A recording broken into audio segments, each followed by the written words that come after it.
Hello there and welcome to the second part of the ninth chapter of my C tutorial, that is string. In the previous part what we have done is we have done certain basic concepts of string in C, like user input and output of the string, then finding out the number of vowels and consonants and also the length of the string. In this part what we are going to do is we'll be finding out whether a given word is palindrome or not. Well, previously we have talked about palindrome numbers like 121 or 222, then 111, then 33, 44. These are all palindrome numbers because reverse of that number is the number. That is the main concept of palindrome. Now, what we are going to do in this part is we'll be finding out whether a given word is palindrome or not. So, how can we find that out? Let us see. So, start Turbo C++, then it is starting. Okay, so now let's start with a new file. Include the header files as usual. Include string.h, hash include stdio.h, and hash include conio.h.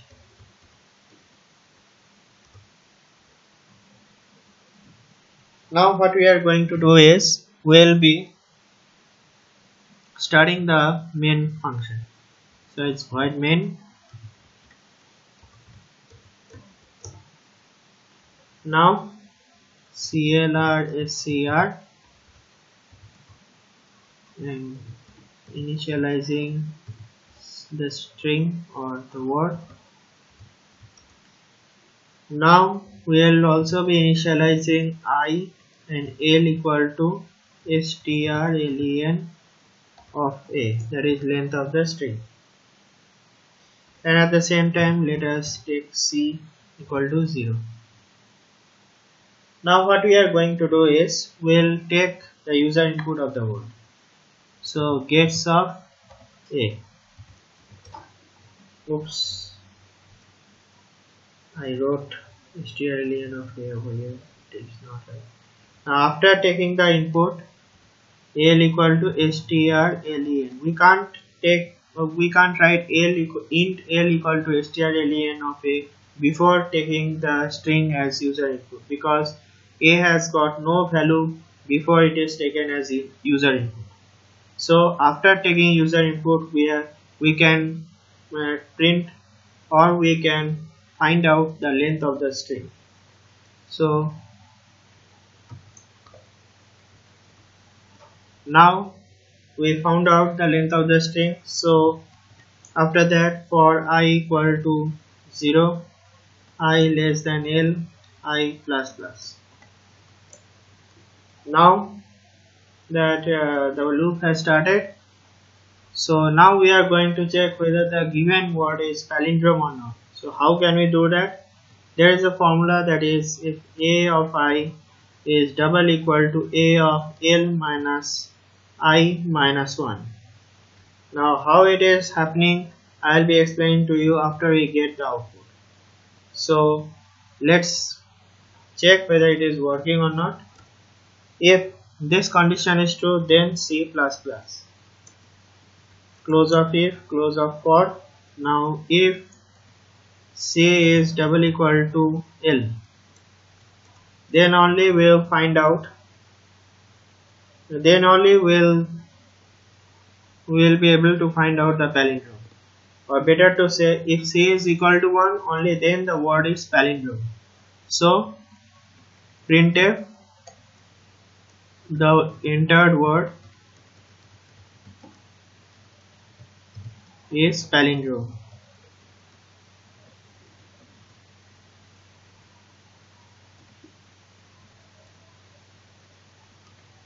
Else the entered word is not palindrome.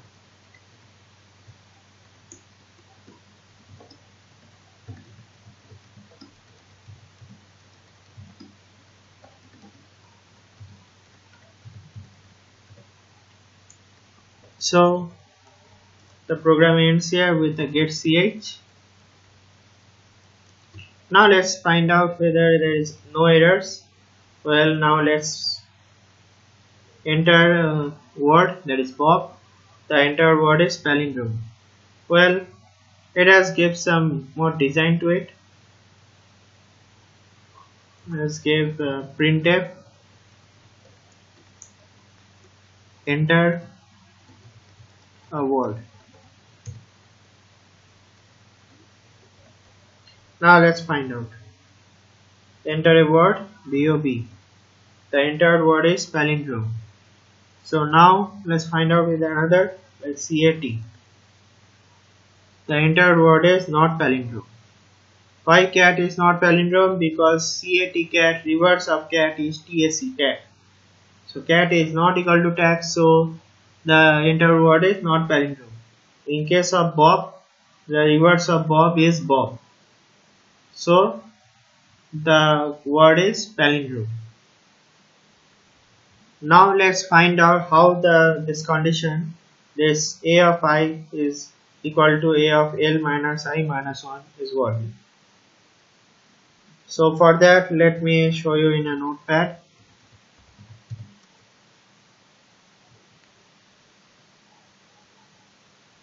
What we have done is, first of all, we have included a for loop like this. For I equal to 0, I less than L, I plus plus. Then what we have done is, we have included a condition, we have given a condition like a of I is double equal to a of L minus I minus 1.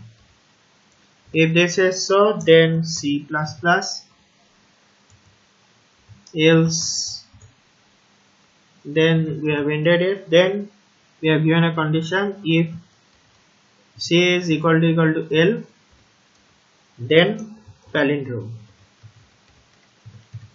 This was the condition that we have given. So now let's find out whether and how it is working. Let's take the example of Bob first. Length is L is equal to 3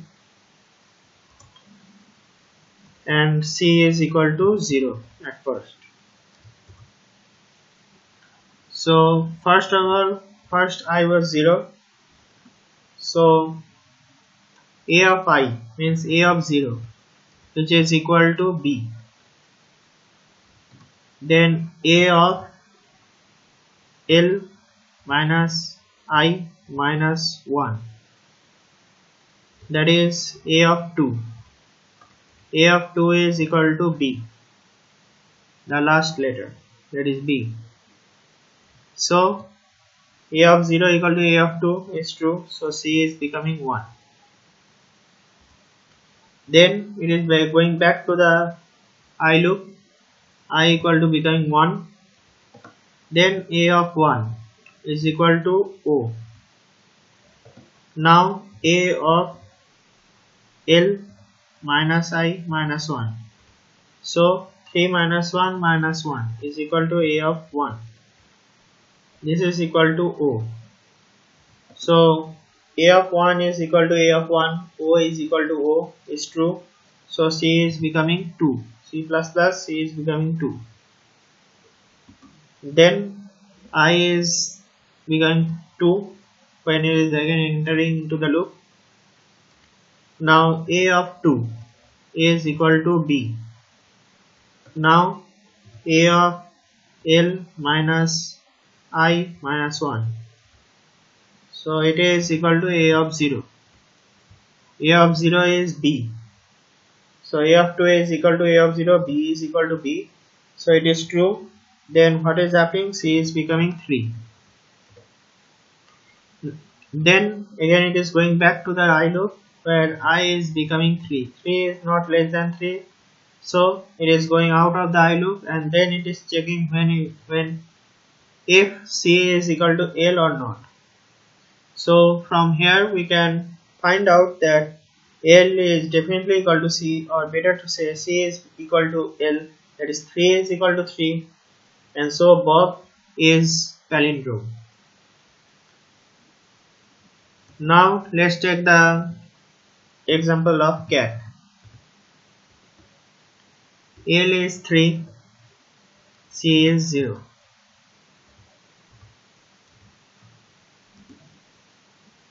At first I was equal to 0.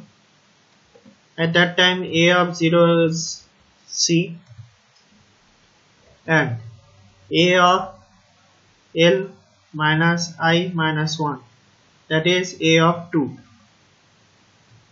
A of 2 is T.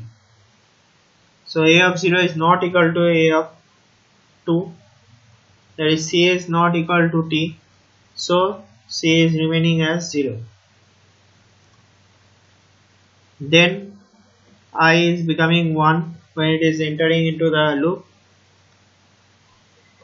Then again it is checking A of 1 is equal to A and A of L minus I minus 1, that is 3 minus 1 minus 1, that is A of 1. A of 1 equal to A of 1, that is A. Then C is becoming 1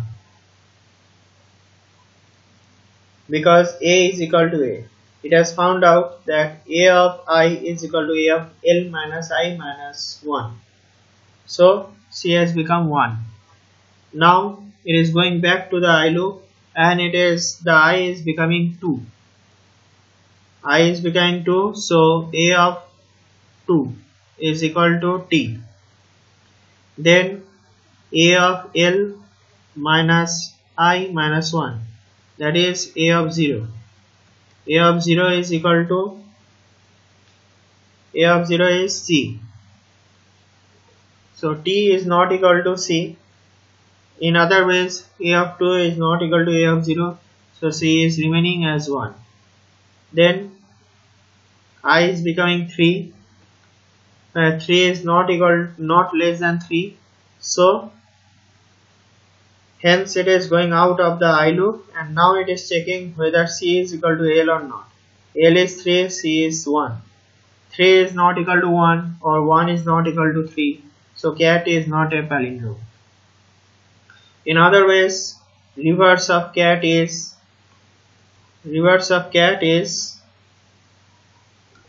tech and reverse of Bob is Bob. From here you can definitely find out that Bob is a palindrome string or palindrome word and cat is not a palindrome word. So I think going through this video you have understood the basic concept of palindrome word and how to find a palindrome word.